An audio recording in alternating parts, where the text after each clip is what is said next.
Next. Thank you.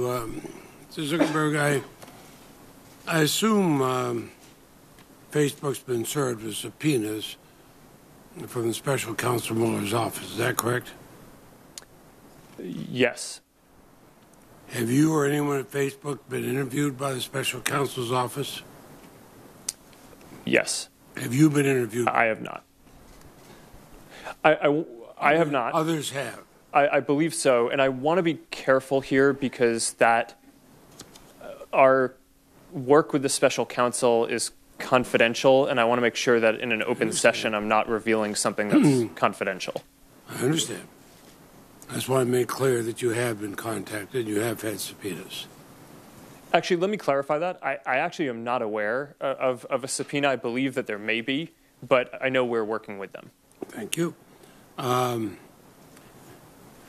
6 months ago, your general counsel promised us that you were taking steps to prevent Facebook from serving what I would call an unwitting co-conspirator in Russian interference. But these unverified, divisive pages are on Facebook today. They look a lot like the anonymous groups that Russian agents used to spread propaganda during the 2016 election. Are you able to confirm whether they're Russian-created groups? Yes or no? Senator, are you asking about those specifically? Yes. Senator, last week we actually announced a major change to our ads and pages policies that we will be verifying the identity of every single advertiser. Specific ones. Do you know whether they are? I am not familiar with those pieces of content specifically. But if you decided this policy of a week ago, you'd be able to verify them? We are working on that now. What we're doing is we're going to verify the identity of any advertiser who's running a political or issue-related ad. This is basically what the Honest Ads Act is proposing, and we're following that. And we're also going to do that for pages. But you can't answer on these. I'm not familiar with those specific cases. Will you find out the answer and get back to me? I'll have my team get back to you. I do think it's worth adding, though, that we're going to do the same verification of the identity and location of admins who are running large pages. So that way, even if they aren't going to be buying ads in our system, that will make it significantly harder for Russian interference efforts or other inauthentic efforts to try to spread misinformation through the network. Insofar as it's been going on for some time, some might say that's about time. 6 months ago, I asked your general counsel about Facebook's role as a breeding ground for hate speech against Rohingya refugees. Recently, UN investigators blamed Facebook for playing a role in inciting possible genocide in Myanmar, and there has been genocide there. Now, you say you use AI to find this. This is the type of content I'm referring to. It calls for the death of a Muslim journalist. Now, that threat went straight through your detection systems. It spread very quickly. And then it took attempt after attempt after attempt and the involvement of civil society groups to get you to remove it. Why couldn't it be removed within 24 hours? Senator, what's happening in Myanmar is a terrible tragedy, and we need to do more. We all agree with that. Okay. But UN investigators have blamed Facebook for playing a role in the genocide. We all agree it's terrible. How can you dedicate, and will you dedicate, the resources to make sure such hate speech is taken down within 24 hours? Yes, we're working on this. And there are 3 specific things that we're doing. One is we're hiring dozens of more Burmese language content reviewers because hate speech is very language specific. It's hard to do it without people who speak the local language, and we need to ramp up our effort there dramatically. Second is we're working with civil society in Myanmar to identify specific hate figures so we can take down their accounts rather than specific pieces of content. And third is we're standing up a product team to do specific product changes in Myanmar and other countries that may have similar issues in the future to prevent this from happening. I mean, Senator Cruz and I sent a letter to Apple asking what they're going to do about Chinese censorship. My question, I'll place it. That'd be great. Thank you, Senator Leahy. Place for the record, I want to know what you will do about Chinese censorship when they come to you. Senator Graham's up next. Thank you. Senator Wicker. Thank you, Mr. Chairman. And Mr. Zuckerberg, thank you for being with us. My question is going to be sort of a follow-up on what Senator Hatch was talking about.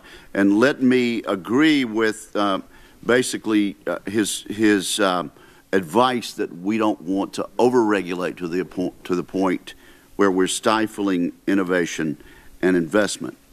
I understand with regard to suggested rules or suggested legislation, there are at least two schools of thought out there. One would be the ISPs, the Internet Service Providers, who are advocating for privacy protections for consumers that apply to all online entities equally across the entire Internet ecosystem.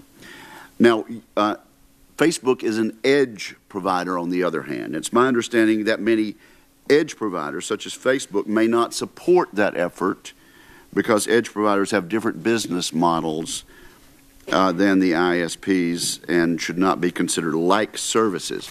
So do you think we need consistent privacy protections for consumers across the entire Internet ecosystem that are based on the type of consumer information being collected, used, or shared, regardless of the entity doing the collecting or using or sharing? Senator, this is an important question. I would differentiate between ISPs, which I consider to be the pipes of the Internet, and the platforms like Facebook or Google or Twitter or YouTube that are the apps or platforms on top of that. I think in general, the expectations that people have of the pipes are somewhat different from the platforms. So there might be areas where there needs to be more regulation in one and less in the other, but I think that there are going to be other places where there needs to be more regulation of the other type. Specifically, though, on the pipes, one of the important issues that I think we face and have debated is when you say pipes, you mean ISPs. The ISPs. Yeah.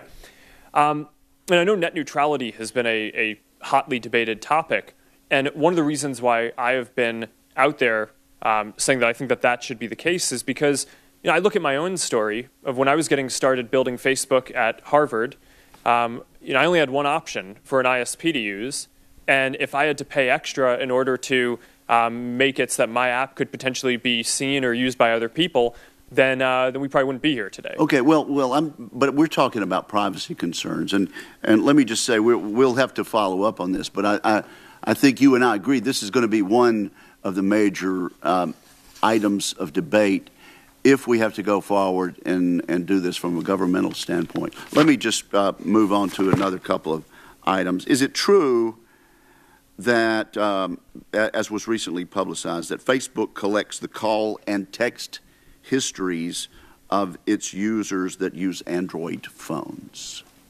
Senator, we have an app called Messenger for sending messages to your Facebook friends, and that app offers people an option to sync their text messages into the messaging app and to make it so that so you can have one app where it has both your texts and your Facebook messages in one place. We also allow people the option of you can opt in or out of that. Yes, it is opt-in. Opt out. It is opt-in.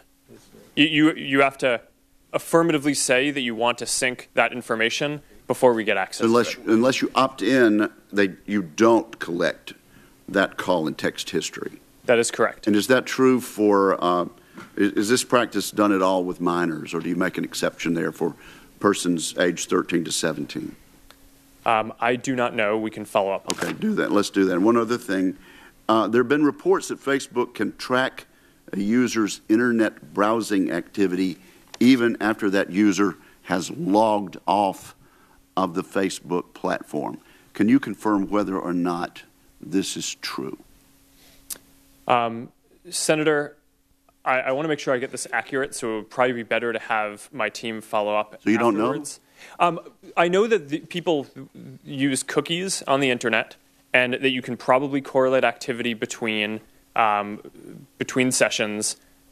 We do that for a number of reasons, including security and including measuring ads to make sure that the ad experiences are the most effective, which, of course, people can opt out of. But I want to make sure that I'm precise in my answer, so when you let me follow up. When you get back to me, sir, would you also let us know how Facebook discloses to its users that engaging in this type of tracking gives us that result?